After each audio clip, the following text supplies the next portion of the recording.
Ya pas saya Bu Aceh. Oh iya Bu. Bentar Bu. Perkenalkan, nama saya Binadam. Saya guru perawat. Saya kemari untuk melaksanakan pendidikan kesehatan dengan tema asuhan keperawatan pada ibu hamil dengan tanda bahaya pada trimester 1 ya Ibu. Baik Pak. Apakah Ibu bersedia untuk melaksanakannya? Bersedia apa Pak? Nah, mungkin 10 sampai 15 menit ke depan Ibu. Oh iya Pak. Nah, Ibu apakah betul Ibu sekarang sedang hamil 1 sampai 3 bulan? Iya Pak, saya sedang hamil muda. Oh ya, alhamdulillah ya Ibu. Iya Pak, alhamdulillah. Nah, bila memang betul, saya akan melakukan penkes. Ini medianya. Oh iya baik Pak. Nah, sebentar ya Pak. Pak itu apa namanya? Nah, ini medianya untuk penyuluhannya, untuk materinya. Nah, di sini sudah ada tujuan instruksi khususnya. Iya, Yang pertama itu agar ibu yang sedang hamil bisa mengetahui pengertian dari tanda-tanda bahaya kehamilan trimester 1.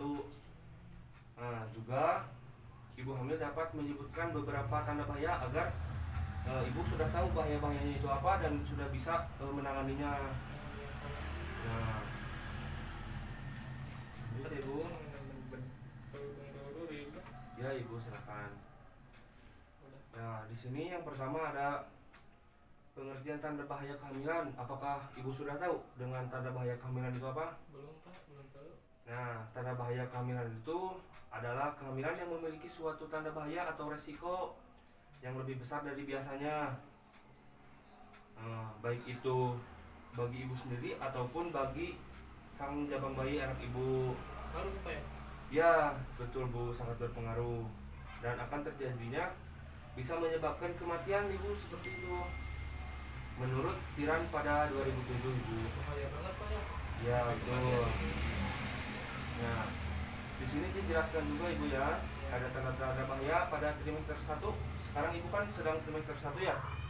Di umur kehamilan 1 sampai 3 bulan atau 0 sampai 12 minggu. Nah, salah satu asuhan keperawatan yang harus dilakukan oleh saya terutama di tenaga kesehatan untuk menepis adanya risiko yang melakukan pendeteksian dini adanya komplikasi atau penyakit yang mungkin terjadi pada ibu. Nah, tanda bahaya yang meliputi pada trimester 1 itu yang pertama ada mual muntah yang berlebihan. Nah, mungkin juga suka ngerasa Pak. Jika ibu merasa mual muntah itu gejala yang wajar ya Bu. Tapi gak apa-apa Pak. Tidak apa-apa kalau mual muntah, karena pada kehamilan trimester 1 mual muntah sering terjadi pada pagi hari Ibu. Iya Pak. Ya, di sini juga sudah dijelaskan ya, ini sering terjadi pada pagi hari. Berarti itu hal yang wajar Pak? Ya, kalau seperti itu. Gejala ini kurang lebih terjadinya selama 6 minggu secara terus menerus selama 6 minggu. Sama Pak ya? Ya. Nah, yang kedua ada cara penanganan umumnya untuk mual muntah. Mual muntah bisa diatasi Bapak. Mohon maaf ya, bisa diatasi Bu. Makan sedikit tapi sering, sedikit tidak usah banyak. Makin sering gitu. Ya, jadi rasa mualnya bisa.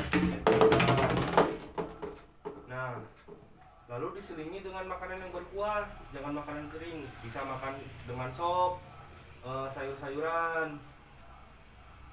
Bisa lalu hindari makanan yang berbau seperti jengkol, petai itu hindari dulu. Pada saya suka kita makan Ya, untuk umur kehamilan 1 sampai 3 bulan hal tersebut bisa berhenti dulu. Nanti selanjutnya setelah lahiran saja Bu. Wah, masih lama tuh Pak. Ya, ditahan dulu demi kesehatan anak ibu untuk kedepannya. Demi si anak Pak ya. Nah, enggak juga. betul. Untuk komplikasinya, jika muntah terus-menerus terjadi pada ibu, itu bisa jadi kerusakan hati. Komplikasi lainnya adalah pendarahan pada retina yang disebabkan oleh meningkatnya tekanan darah ketika menderita muntah. Kalau muntah yang berlebihan. Nah, iya betul Bu. Nah, selanjutnya yang meliputi trimester 1 itu ada demam tinggi. Apakah Ibu pernah merasakan demam tinggi? Saya pernah Pak waktu itu tengah malam. Badan saya tinggi banget panasnya Pak. jika ibu mengalami demam tinggi bisa mencapai 38 derajat Celcius dalam kehamilan, merupakan suatu demam yang gejalanya infeksi pada kehamilan itu. Bila ibu mengalami demam tinggi berarti ibu ada infeksi. Tapi jangan takut ibu, karena semua gejala pasti ada jalan keluarnya, betul. Bisa ada jalannya kayak. Ya, nah Ini di sini perutnya ada. berat banget Pak, bentar Pak. Ya, boleh bener dulu ya. Berat Nah, untuk penanganan umumnya demam tinggi bisa ditanganin dengan istirahat, bisa berbaring, minum yang banyak agar badan ibu tidak dehidrasi, atau dikompres untuk menurunkan suhu badannya. Yang pasti Mana Pak dikompresnya? dikompres bisa bagian tubuh ataupun pada bagian jidat. Nah, komplikasinya bisa timbul akibat mengalami demam tinggi. Ya, ini sistitis atau infeksi kandungan kencing. Lalu ada pyelonefritis akut, infeksi saluran kemih atas. Nah, oleh karena itu di atas yang tadi dijelaskan Bapak harus ibu harus banyak minum agar tidak terjadi dehidrasi. Wajib itu Pak. Ya, tiap pagi ibu harus banyak minum aja. Tiap baru bangun banyak minum. Langsung minum gitu. Ya, betul Bu. Nah, selanjutnya ada nyeri perut yang hebat. Nah, Sakitnya namanya. ya betul. Pada umur kehamilan 22 minggu atau kurang, hal ini mungkin gejala utamanya untuk nyeri perut yang hebat itu. Nah, lalu untuk penanganannya untuk nyeri perut, lakukan segera pemeriksaan umum meliputi tanda vital seperti nadi, tensi, respirasi ataupun suhu. Mungkin ibu bisa datang ke puskesmas untuk pengecekan nadi, lalu tensi darahnya berapa, respirasinya, serta suhu badan ibu normal ataupun tidak. Nah, jika ibu shock, lakukanlah pengobatan gejala shock yang tidak jelas tersebut. Waspada dan evaluasi karena keadaan dapat memburuk dengan cepat. Jadi jika hal tersebut terjadi, ibu jangan tenang-tenang saja lalu shock secara tiba-tiba, itu kurang baik. Sebaiknya ibu lebih baik ya datang ke bidan ataupun ke puskesmas terdekat. Periksa gitu Pak ya. Ya. Kenapa-napa. Nah, lalu ada penglihatan kabur. Penglihatan ya. Kabur kemana Pak? Jadi penglihatan yang Bapak lihat seperti Bapak melihat pintu ataupun melihat itu jadi ngeblur, tidak terlihat, tidak jelas. Ada jelas kan Pak Ya, betul. Nah, betul. Nah, untuk hal tersebut, pandangan kabur dapat menjadi tanda preeklamasi, masalah visual yang mengidentifikasi keadaan yang mengancam jiwa, yaitu perubahan visual yang mendadak. Karena hal tersebut bisa jadi mendadak, seperti ibu lagi jalan, tiba-tiba pandangannya kabur, jadi tidak jelas. Nah, seperti itu untuk pandangan kabur. Ya. Lalu, bentar ya. Nah, adanya pendarahan pada pervaginam atau pendarahan dari jalan lahir.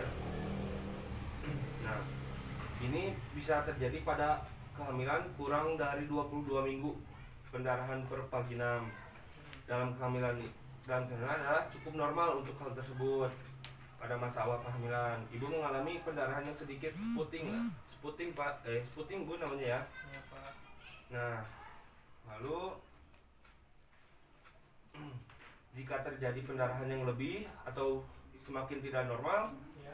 ibu yang menimbulkan rasa sakit, pendarahan ini bisa berarti aborsi, ya kehamilan molar atau kehamilan ektopik. Nah, untuk macam-macamnya pun ada banyak, ada abortus, kehamilan ektopik, dan molahidatilos atau hamil anggur. Nah, untuk hamil anggur sendiri kehamilan abnormal di mana hampir seluruh pili chorialisnya mengalami perubahan hidropik. Nah, tanda-tandanya seperti pendarahan berulang, nyeri perut, tidak teraba bagian janinnya, seperti ibu ngecek USG ataupun dipegang, janinnya itu tidak teraba oleh ibu. Gerah Pak ya. Ya, rumah ibu nggak ada AC ya, jadi gerah. Saya sama angin gelabug aja Pak. Nah, pada kala nifas. Ya. Bisa ini menimbulkan pendarahan postpartum atau memudahkan infeksi puerperium, pengeluaran ASI berkurang. Nah, terjadi dekompensasi koris yang mendadak setelah persalinan anemia kala nifas. Nah, bahaya terhadap janinnya abortus yang tadi terjadi kematian intrauteri.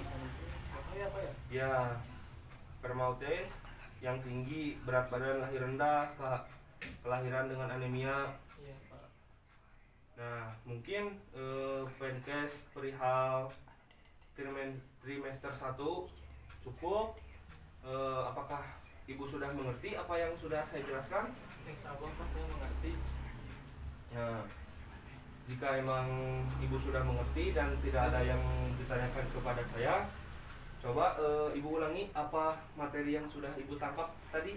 Yang Pak, yang barusan Pak. Ya, betul. Oke, saya mengetahui tentang trimester 1 itu yaitu usia kehamilan 1 sampai 3 bulan dan salah satu asuhan keperawatan untuk menepis adanya risiko komplikasi atau penyakit Pak.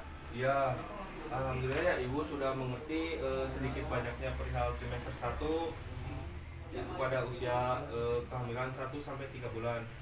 Nah, saya izin bertanya sekali lagi ya Bu. Apa saja sih yang meliputi trimester 1 itu? Ya, itu Pak, mungkin ada yang pertama ada mual muntah, ada demam, ada nyeri perut juga Pak. Oh ya, betul Bu. Alhamdulillah, mungkin Penkes penyuluhannya cukup. Alhamdulillah, semoga ini bisa bermanfaat untuk Ibu di sini. Amin Pak. Bagi keluarga juga. Mungkin untuk rencana tindak lanjutnya untuk 2 hari ke depan, sekarang hari Minggu, mungkin di hari Selasa saya akan datang kembali ke rumah Ibu ya untuk melanjutkan materi yang ini. Jadi melanjutkan ke trimester kedua, umur Berkesinambungan gitu Pak. ya betul, melanjutkan pada umur kehamilan trimester 2 itu 4 sampai 6 bulan agar Ibu juga lebih paham. Karena hati-hati ya di kehamilan itu ada trimester 1, 2, dan 3 sampai 9 bulan 10 hari pada masa mau melahirkan. Saya Mungkin tahu, Pak. ya, mungkin Bu cukup sekian dari saya, semoga bermanfaat. Sebelumnya saya berterima kasih atas waktu Ibu. Pak, kembali kasih. Ya Bu, saya pamit pulang dulu ya. Mana Pak? Ya, Assalamualaikum. Waalaikumsalam. Hati-hati Bapak. Ya. Yuk.